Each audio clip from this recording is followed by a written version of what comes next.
नमस्ते दोस्तों, स्वागत है आपका यूट्यूब चैनल में। मैंने आपको दिखाया था कि पोर्ट पे आग कैसी लगी थी।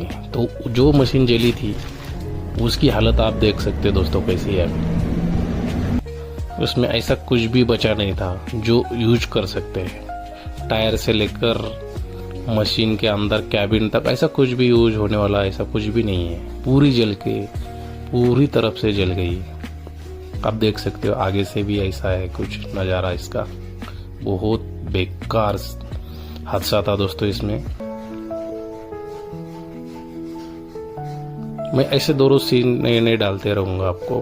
पोर्ट पे लाइफ में क्या क्या होता है, पोर्ट पे बहुत हादसे होते रहते हैं, आपको दिखाता रहूँगा मैं। दोस्तों चैनल अच्छा लगा तो सब्सक्राइब जरूर करना।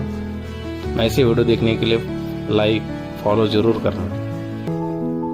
आप देख सकते हैं दोस्तों इसमें कैसी हालत है मशीन की।